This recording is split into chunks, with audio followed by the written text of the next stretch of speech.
ci terminus comme niñ koy waxee yàgg nañu annoncé des réformes allant dans le sens de révolutionner la justice sénégalaise pour ñu am benn justice bu ñoŋ benn justice bu méngoo ak jamono comme on le dit parce que ñu bëri dañoo yaakaaroon wala ñaaw njort la ñu amoon ci la justice sénégalaise yaakaar ne justice boo xamante ne tëddewul njaaxanaay donc étiquette boobu lañ ko collé malheureusement on a vu les incidents yu xewoon fii ci jamono Ousmane Sonko quand il était opposant et aussi le parti Pastef lu ne xewoon na fi on se rappelle des dossiers de tout azimut de Ousmane Sonko tantôt avec Adji Sarr tantôt avec Mame Mbaye Niang mu doon ay dossiers yoo xam ne dañuy suscité woon tellement de polémique ñu gis justice bi nu mu doxee woon ci jamono boobu donc moo tax ñu bëri yaakaar ni que Diomaye bu ñëwee wala Sonko ak Diomaye bu ñu ñëwee ba tey ñu incarner le pouvoir war nañu mën a andi coppite allant dans ce sens changer lépp lu ñu yaakaar ni surtout ni dafa bon ci justice boobu ñu jéem ko changer andi fi lu bees parce que justice nee naa c'est le socle d'un pays donc justice bu nërmeelu tout un pays tout un état moom mooy soxe donc tey si on annonce des réformes wàññi doole procureur donc loolu mbébét boo xamante je crois wax naa ko fii ci suba ci émission Talk Matinal loolu lu ñu mën a magnifier la parce que le procureur de la République ak taarixa Sénégal nu mu bindoo dañ ko jox ay force yoo xamante ne doole boo xamante ne joxuñu ko kenn daanaka ci justice bi procureur moo mën a opposé wu une décision de justice loolu amul fenn loolu la ñu ne fokk ñu révolutionner loolu procureur mooy taxaw justice atte comment dirais-je juge atte ba pare moom procureur taxaw ne non man nanguma ci atte bi damay def appel procureur day def appel ñu ne loolu war nañu ko mën a révolutionner procureur nit dafay sàkku ci un juge pour mu may ko liberté provisoire procureur taxaw opposé wu wala juge may nit liberté provisoire procureur dem def appel pour ñu dem jàppiwaat cette personne là loolu la ñu ne loolu foog ñu révolutionner ko quand même Pape Mor moo tax tey dañuy rafetlu bu fekkee dañoo dem ba egg ci moment bi sànq tudd naa ko nee naa terminus su ma nee terminus fokk bu ñu yaakaar ni wala ci biis la ñuy yéeg mooy maanaam terminus ci lu ñu doon fële comment dirais-je xalaatu fële ci Diamniadio comme étant une assise nationale boo xamante ne tàmbale nag yow rappelé nga ti laa rappelé tey dañoo yaakaar ni ci terminus yi la ñuy egg pour mën a def le bilan le rapport de cette assise nationale là il est temps qu'on fait un rapport de cette assise nationale là ba pare dans la suite logique des choses ñu ngi ñaan yàlla les autorités étatiques surtout son excellence Bassirou Diomaye Faye mu mën a appliquer donc lu tukkee ci dialogue boobu Pape Mor bu fekkee dans le cadre général ñu ngi rafetlu vraiment donc les décisions prises dans ce dialogue là. Fallou yow ban appui si nga am ci li nga xam te mooy dañ ko war a wàññi doole procureur. Alors, je pense que c'est le maillot justement du problème de la justice. Tout le temps, le même procureur revient. Amanani, très rare, il faut que modi procureur qu'on l'a nommé sans pourtant que nous savons quoi, parce que tellement tout le monde fait d'aller au devant de la scène. Madame, une décision est bien allant dans ce sens. Le cas d'Alioune Sané, on se rappelle justement lorsqu'il était libre, alors que le procureur ça quoi souvent pour nous d'aller exactement. Le cas aussi de Cheikh Bara, malgré son état de santé, étant d'autres. Donc tey le procureur dafa am benn pouvoir boo xam ni itam dafa bëri si côté li nga xam ne que moo di yoon ak wàllu yoonal alors allant dans ce sens pour wàññi ko lan la ñu mën a proposer exactement un juge des libertés un juge peut-être qui peut s'opposer wala kon qui peut opposer le procureur c'est important parce que suñuy xool 75% des Sénégalais font peu ou ne font pas confiance à la justice sénégalaise alors mu doon benn coow li nga xam ni itam jud na benn discorde justice waxee fii ñuy wax fële exactement donc c'est une occasion où ñu daal di war a mën a exactement c'est la réconciliation de la justice sénégalaise ak li nga xam ne que moo di sa population parce que aussi justice dafa am solo bu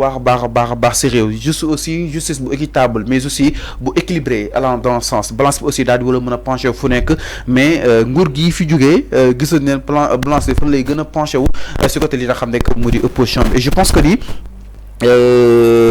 programme bu am solo la ñu Diomaye Faye jaayoon le président à travers li nga xam ne que moo di son accession au pouvoir donc nag ñi ngi si yoon bi ñi exactement les jalons lu su mel ni li nga xam nekk moo di plateforme bi nga xam ne itam créé nañ ko pour permettre ak les Sénégalais d'interagir sur les véritables changements daal di toll si 34 988 vues déjà ñu ngi si plateforme bi waaye itam daal di toll aussi si 5 492 personnes ont réagi justement par rapport au changement de la justice, ces mutations nécessitent ni gën a daal di koy war a mën a jubóoleel askan wi et que c'est important loolu lépp nag il faut daal di changer de paradigme yegg si waat rétropédaler exactement si ay pédale US ñu daal di war a mën a assister réew boo xam ni itam amaana démocratie bi dina fi daal di gën a mucc ay bu baax a baax certes y a des points yoo xam ni itam jubawuñu si yii juboo neen si lu si mel ni xam naa ne si daal di ñëw exactement si kanam conseil supérieur de la magistrature les magistrats ont décidé de garder sous réserve par rapport ak wàllu wu ni mel bàyyi ba léegi PM ak président di fa daal di diriger mais en tout cas lépp lu si mën a am rek neen jàpp ni yii su ko ënnee benn dina participer exactement si li nga xam ne que moo di tëj yi waaye itam surtout aussi avec les conditions de la détention faire yi itam bu ñu daal di war a mën a séparer les personnes âgées, les femmes enceintes, les enfants et tant d'autres parce que ñu dégg tout le temps les détenus politiques wax que ni suñuy xool kaso bu Rebeuss dañ fay dajale si benn chambre délinquant bi ak ki ak sàcc ginaar ak ki génn wax lu ko metti si Macky Sall bi daal koy tëj dajale leen exactement ak reykatu nit bi et tant d'autres donc il faut ñu def la part des choses exactement chambre 9 chambre 9 ak 10 10 tamit metti na trop mu nekk ay chambre yu metti franchement donc je pense que ni c'est important ñu daal di war a mën a jëfee toutes ces conclusions qui ont été conclues à travers ce dialogue bi nga xam ne tijji nañ ko yàgg cela une semaine. exactement tijji nañ ko yàgg cela une semaine Arfan may ñëw ci yow tamit ñi ngi wax naan kii la présence du président de la République et du ministre de la justice dans le conseil supérieur de la magistrature am ñu jàpp ne li nga xam ne magistrat yi opposé wu ne ki nga xam ne moo di président de la République warut a quitter li nga xam ne moo di poste boobu noonu. Alors je pense que dafay peser wu dafay balancer ci du côté des acteurs de la justice parce que ñoom ñoo ñu mën a jox xalaat bu baax parce que ñoom ñoo xam justice bi lu muy doxee. mais loo jàppee yow Arfan. non man damay joxe après li ma jàpp. parce que damay def dans le cadre général pour ma ñëw au particulier maintenant sama propre xalaat. donc moo tax ma ne la les acteurs de la justice tey ñoom ñoo dajaloo. fële ci jam ñaaju ci assise boobu maintenant ñoom ñooy génn ci bataaxal di leen ñoom le fait que le président muy continuer de présider le conseil supérieur de la magistrature seen arrangement la bataaxal bu ñu fourni tey ci suba loolu la ñu wax maintenant après ils vont signer sous réserve en laissant la place au président de la République et au premier ministre maintenant man li ma jàpp man je continue de soutenir que le président de la République tey war nañu dem ci ay réformes boo xamante ne normalement moom war naa quitter la magistrature le président de la République pour ñu mën na serait-ce que ñu mën a am 3 pouvoirs indépendants parce que man loolu laa mës a gëm si on a une assemblée nationale qui est un des pouvoirs indépendants parce que l'assemblée nationale est pilotée par elle-même l'assemblée nationale a un budget. C'est un pouvoir indépendant. L'exécutif incarné aujourd'hui par le président de la République, qui est élu au suffrage universel, mais c'est un pouvoir indépendant. Maintenant, il reste le troisième pouvoir, le pouvoir judiciaire. C'est là où j'ai dit, pour qu'on ait au Sénégal 3 pouvoirs équitables et indépendants, autonomes, nous menons fonctionner selon elles-mêmes, ou bien eux-mêmes, ces 3 pouvoirs, selon ces 3 pouvoirs-là. Il va falloir que le président de la République quitte la magistrature pour nous ne serait-ce que nous mën a créer man ce que j'ai proposé pour ñu mën a créer une comité judiciaire boo xamante ne ay magistrats ñoo koy lal ay avocats ay greffiers ay des acteurs de la justice ñoo xamante ne ñoom mën nañu donc présider ce conseil supérieur de la magistrature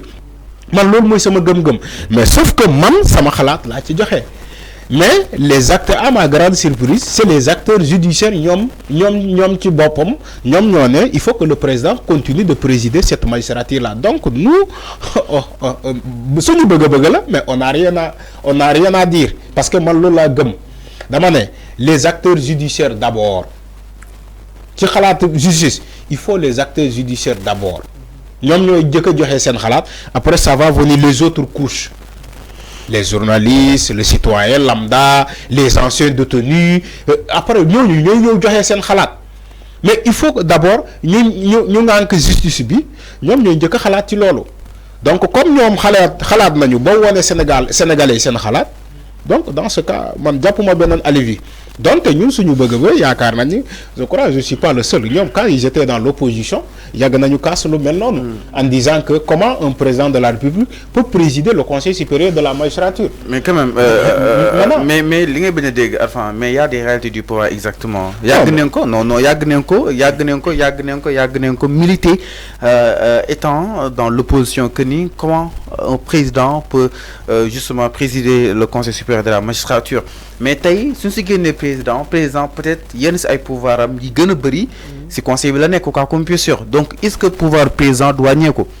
parce que fii suñu ay régime sont hyper présidentialistes exactement président bi day am ay pouvoir yenn yi léeg-léeg tam mooy est-ce que duñu risque assister à un pays de magistrats à un pays de juges exactement là aussi c'est une question ak aussi est-ce que kan fay teg moom ak président bi bokk leen vision parce que c'est important exactement est-ce que kan fay teg parce que là où on parle que ni léegi ñu nekk si yoon ak wàllu yoonal tey si dialogue bi daa ko ne pour ñu daal koy def appel à candidature wala kon daal di war a mën a fal ñoo xam ne tam da leen fal mais duñ leen nommer exactement donc ñooñu ñuy élire concrètement est-ce que duñu dëppook yoon wala kon ak gisante jëmale si ki nga xam ne que moo di président bi là aussi mën na bloquer li nga xam ne que moo di liggéeyam si toutefois ils sont peut-être de mauvaise voie et tant d'autres donc peut-être sous réserve les acteurs de la justice ñoo xam li tax ñu def ko exactement parce que ñoom lii xew su ñoom ñoo ko xam li tax ñoom bëgguñ ñu bàyyi leen kook ñoom ñoo ko xam parce que fii leen fi wàccee juge Abdoulaye Ndiaye gis na Cour suprême li nga xam ni tam dugg na fa histoire xuloo jàppal bàyyi et tant d'autres donc aujourd'hui le président sera un arbitre Ousmane Sonko sera un arbitre aussi le PM peut-être pour continuer mbir yi non xam nga li nga wax nii man bañuma ko mais dama ne quand on propose une comité de magistrats boo xamante ne ñoom mën nañu présider le conseil supérieur de la magistrature waxewuñu ko ci sens boobu c'est-à-dire que il y aura comme un tribunal arbitral comment dirais-je un tribunal de magistrats mais à l'Assemblée nationale dirigé par qui exactement dama ne mais l'Assemblée nationale est dirigée par qui mais c'est pas un président de l'Assemblée nationale. Non, mais faut la ñuy wax le pouvoir judiciaire le pouvoir législatif le pouvoir législatif on vote des lois. Toutes les lois qui s'appliquent au Sénégal on les vote à l'Assemblée nationale, pas au tribunal. Ça il faut que mu xam ko. Loi yi ñuy am ni constitution bi les lois sont votées à l'Assemblée nationale. Mais pourtant, cette Assemblée nationale n'est pas pilotée par le président de la République. L'Assemblée nationale est pilotée par un président de l'Assemblée nationale. Maintenant, moi, j'ai donné ma proposition. J'ai dit, ne serait-ce que pour notre sujet exactement. Magistrature Sénégal, mën na demal boppam. Toutefois, comme Assemblée nationale, nous avons un président des magistrats, du juge. Bon, bépp juge bu bëgg wàcc yoon ñu recadrer la mais l'Assemblée nationale du Sénégal il y a des ordres là-bas. Il y a des lois organiques yu tënk Assemblée nationale. bépp député bu sàmmantoo ak loi bi dañu lay dàq wala dañu lay sanctionner mais si on a une magistrature comme ça si on a une magistrature comme ça comme moi j'espère que dans les pays non il faut sama temps de parole ba pare yow nga jël sama temps de parole il y a des pays il faut me comprendre fi mu bëgg ñëw après dinaa la laaj nga exprimer yow sooy exprimer man dama la dagg Pape Mor il y a des pays où la magistrature fonctionne elle-même sans l'émission l'immersion du président de la République. Mais est-ce qu'on est prêt à ça? Au Sénégal, est-ce qu'on est prêt à ça? Les gens sont en train de proposer. Non, est-ce qu'on est prêt à ça? Quand est-ce qu'on sera prêt? C'est ça le problème. L'Angleterre, qui fonctionne avec un premier ministre. Mais l'Angleterre, le premier ministre ne s'immisce pas des affaires de la justice. La justice qui fonctionne elle-même, le Canada,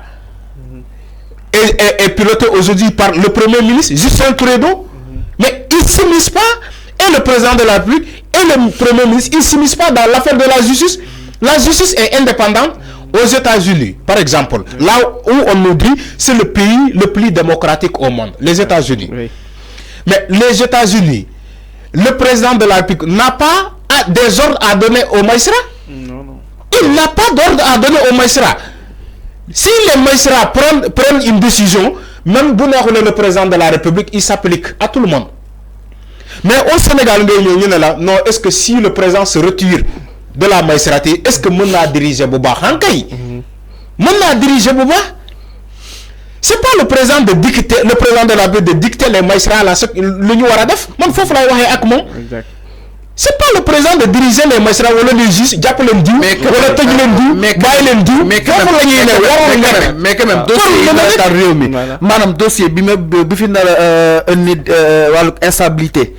président war na war a mën a am ndogal teg si concam exactement. déedéet loolu la ñu nanguwul président warul teg conc ci benn dossier. mais avant loolu la ñu nanguwul mais avant Ousmane Sonko laa di Ousmane Sonko laa di gën Ousmane Sonko nee na notre devoir et notre rôle c'est de veiller H24 justement sécurité askan wi. donc. si toutefois ñun dañuy nekk teg ay. mais sécurité askan wi waaye teg conc ci dossier. c'est n'a pas compris non d'accord allez il faut qu'on s'écoute génn suñu sañoon président dootul amati ndogal si li nga xam nekk moo di conseil supérieur de la magistrature mais est-ce que on est prêt à ça parce que tamit déjà 2 mois yi ñu fi def gis na li nga xam ni itam jot na fi daal di xew si presse bi et tant d'autres mais est-ce que ce juge bi nga xam ni itam su ma war a présider exactement ce conseil est-ce que moom ak président bi bokk nañ jëmukaay c'est cette question qu'on va se poser exactement parce que aussi lu jëm si wàllu conseil supérieur de la magistrature day am solo baax si wàllu survie surtout aussi sur la protection ak aussi wàllu sécurité bi c'est important ñu daal si war a mën a bàyyi xel bu baax a baax donc président bi nga xam ni itam toog na mu gis benn dossier bi xam ne lii su continuer avant mën na am impact si gouvernance am mais réew su yëngoo kan mooy responsable qui est le responsable c'est le président son premier ministre exactement moo tax Ousmane Sonko alerte allant dans ce sens donc peut-être par prudence il est important wala ko ñu bàyyi fa ki nga xam ne que moo di peut-être président Diomaye Faye sous réserve en attendant ñuy tàgg si loolu là où on assiste un président démissionné exactement ce conseil supérieur de la magistrature je pense que pareeguñu moo tax pas mal si ay magistrats avancés allant dans ce sens que ni neen def sous réserve ñu bàyyi fa ba tey ki nga xam ne moo di ñuy turé parce que ce débat là moo amoon foofu si diwaanu ko Diamniadio exactement maa ngi dégg ñoom juge dem étant d'autres jàpp ni pareeguñu mais il est tant que ni pareeguñu li après su si mënee tàggat le tribunal xam ne kii c'est une personne de bonne foi kooku mën nañ ko jox mu diriger exactement le conseil supérieur de la magistrature mu daal fay teewal ki nga xam ne moo di le président mais encore une fois président bi moom lépp si moom lay ñëwaat exactement donc moom amul intérêt pour saboter ce conseil supérieur de la magistrature mais kenn mën na am intérêt saboter ko il faut nga dégg non pas moi may ma tuuti Fallou faut nga comprendre fi may waxee yow fi ngay waxee man j'ai compris on n'est pas préparé à ça il faut pas dire on n'est pas prêt chaque fois baatu boobu mooy ñëwaat de toute façon on n'est pas prêt quand est-ce que nous serons prêts dama ne faut nga déglu ma bu baax dama ne les juges si le magistrat décide que de maintenir ils décident de maintenir le président de la République à la tête de la magistrature ñoom magistrats yi juges yi ñoom ñoo ko wax donc dans ce cas nous autres nous aurons rien à dire mais nous ce qu'on a proposé voilà ñoom lu ñu proposé quand ils étaient dans l'opposition dañu ne ce comité là qu'on va créer y compris de magistrats de juges de greffiers tous les acteurs de la justice ñu créer benn comité boo xamante ne moom mën naa ay saytu nekkin magistrats yi mais mën naa organiser la magistrature une comité composé de magistrats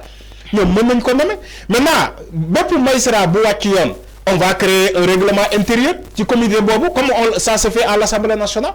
képp ku wàcc yoon ñu sanctionné la maintenant bu fekkee dañoo bëgg a def ces postes là appel à candidature mën nañu ko def wala bu fekkee c'est électif mën nañu boole élection législative ak magistrat yi ñu fal proposition boobu lañ joxe comme da nga ne ñoom ñoo ne on n'est pas prêt d'accord maintenant quand est-ce que nous serons prêts c'est ça le problème ñoom ñii di wax ni que président de la République dañ koy bàyyi foofu sous réserve c'est les mêmes personnes qui vont revenir par mort pour dire que oui Bassirou Diomaye Faye moo tëj diw yow yaa ngi dégg même Doro Gueye qui a été arrêté tout récemment on dit que c'est le régime de Diomaye ñoo ko tëj parce que entre-temps il continue de présider la magistrature maintenant ñoom ñoo woy ne dañ koy bàyyi foofu sous réserve bu ñu tëjee fii nit même bu fekkee sa président loxoom laalu ci dañuy ne président moo ko tëjlu est-ce que comprendre nga fu may bu baax parce que on va vers des moments sombres il y a des rapports qui ont été fournis dañuy commencer topp ñooñu ci rapport après lan la ñuy wax Diomaye moo bëgg a jàpp diw wala Sonko moo santaane ñu jàpp diw ñoom duñu xalaat ni ay rapport ñoo tax ñu topp ñooñu de dañuy ne comme le président est là il continue de présider la magistrature moom moo tax ñu jàpp diw man li ma lay wax nii dañ koy gis ci kanam parce que man loolu mooy moo tax ma prévoir pour laver les mains de Diomaye moo tax ma ne la il pouvait se retirer de la magistrature bàyyi magistrat yi entre eux ñu doxal parce que bàyyi magistrat yi ñu doxal c'est pas parce que il peut pas surveiller à distance ces magistrats là mën na leen surveiller les Sénégalais peuvent surveiller les magistrats là bépp magistrat bu wàcc yoon ñu sanctionné la même s'il faut ça ñu dàq la andi keneen remplacer la. C'est comme ça. mais pas moi man li may bañ pour que ñu topp ci rapport bi ñu épingler ñu ne non Diomaye moo nekk ci ginnaaw loolu comme ça on le disait ci jamono Macky Sall comme on le disait ci jamono Abdoulaye Wade parce que Pape Mor ñun ñëpp ay Sénégalais lañ on est des Africains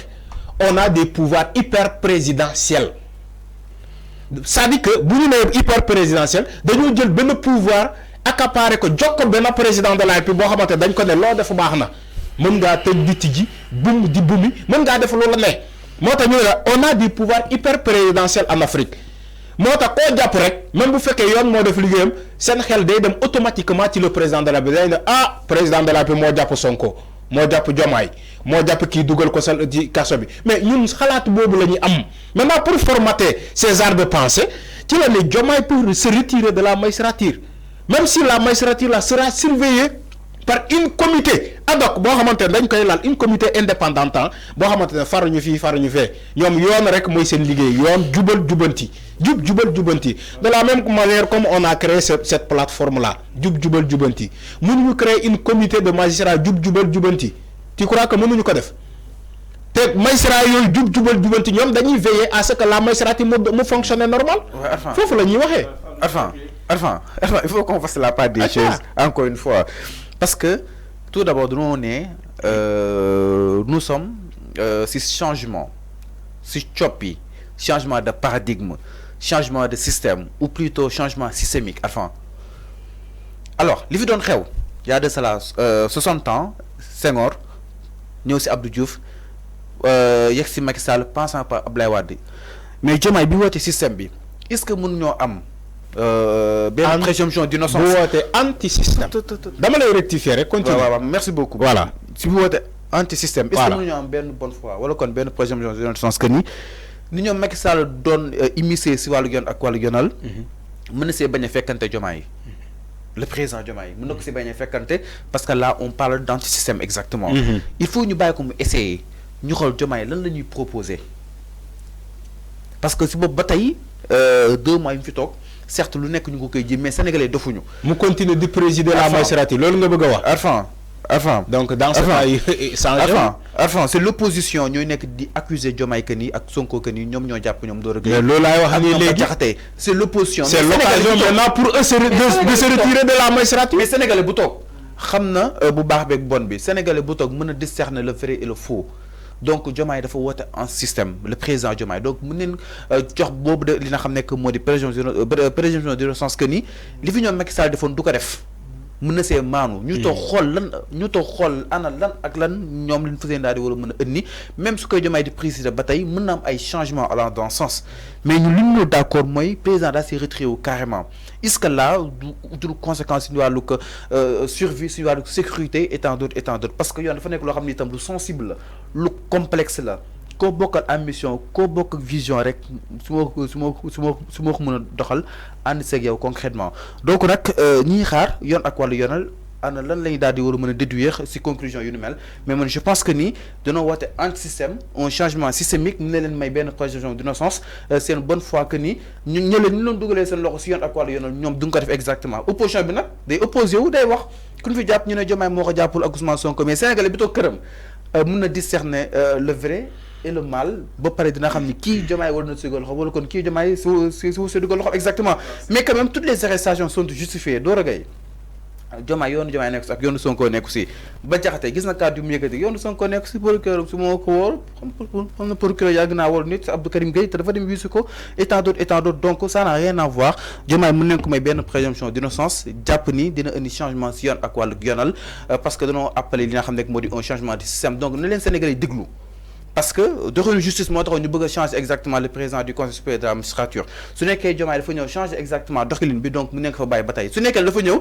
perpétuer exactement ay paawu Macky Sall là mu neen d'accord ñu daal di ko fay jëlee que ni Sénégal léegi bëgguñu changement système ñoo na def la même chose anti système ñoo na def aussi la même chose donc neen bàyyi anti système xool ana lan la ñuy teg si